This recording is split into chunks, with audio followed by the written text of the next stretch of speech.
Shënimin e fundit dua ta lidh me një mesazh në celularin tim, të cilin e kam nxjerr për ta lexuar, mbase jo të gjithin, është një mesazh i gjatë, ku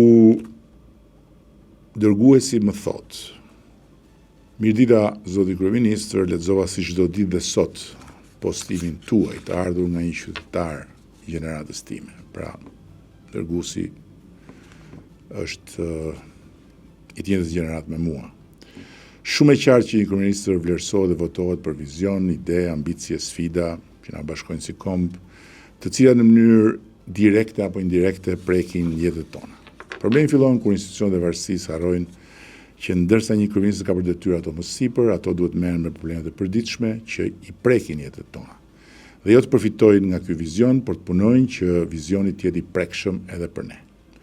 Jemi 12 familje që janë bashkuar në këtë protest, jo të gjithë me prezencë në bulevard, sepse jemi të zhgënjur që akoma dhe sot nuk kemi një zgjidhje për gjysmën e pallatit që na është shëmbur nga tërmeti i 2019-s pranë Ministrisë Jashtme.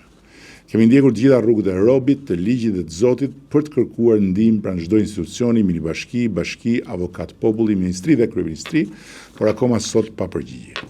Ju kemi shkruar dhe ju një letër vitin që shkoi dhe mënyrë pas saj na kontaktuan nga Bashkia e Tiranës duke na premtuar zgjidhje në prani dhe të deputetes.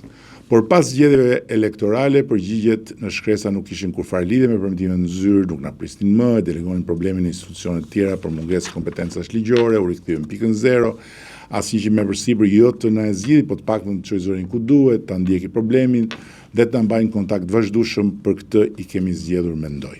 Dhe ne si qytetarë në mënyrë direkte apo indirekte, për 6 vitesh në spirale, nga një derë te tjetra, i vendosim emrin tuaj këtij problemi, ndoshta gabimisht, e thot vetë në klapa, nuk janë pak 6 vite pa përgjigje, dhe ndërkohë shikojmë që jepen leje ndërtimi për rezorte, komplekse, pallate, mirë se të vinë, çdo muaj pothuajse, por pyesim veten po për një shkallë pallati kaq vështirë është leja, duhet jemi ndërtues, biznesmen që dgjejmë kanalin e komunikimit dhe pastaj ludojmë duke ngarkuar veten dhe mendjen që aty është premtuar këtij, atij ndërtuesi, nuk din çfarë shpjegimi t'i japim kësaj përplasje realitetesh. Dhe kur mendja helmohet, këmbët të çojnë në bulevard. Pse ne duhet i shkruajmë letra dhe SMS një kryeministri kur ka me 10 drejtor, ministri e bashki që në 6 vite duhet na kishin zgjidhur problemin? Pse duhet shkëputem unë nga puna për të çuar këtë SMS? Pse duhet të dal të protestoj pas dite kur mund të kaloj akoma me fëmijët e mi? Pse duhet të pres? Nuk i mjaftuan 6 vite këtij shteti? Këto probleme të përditshme por jetësore që ne ndeshim për vitesh na detyrojnë të gjejmë fajtorin tek ju. Vetë administrata juaj ka tendencën të delegojë pafësinë e saj te ju, duke na vënë ne si qytetarë përballë jush si kryeminist. Përgjigje informale të tipit pse se ke dërguar në gjykat, meqense kryeministri ka premtuar zgjidhje le t'ja u japi ai, s'keni pse vini këtu, nuk është kompetenca ime, por e qeverisë. Nuk firmos unë të shkoj në burg se do kryeministri t'ja u bëj aty pallatin ku e keni patur, nuk bëjnë gjë tjetër veç se mbushin gotën e ujit çdo ditë. Ndjes për mënyrën e drejtë komunikimit, por mendoj që është më e ndershme kështu.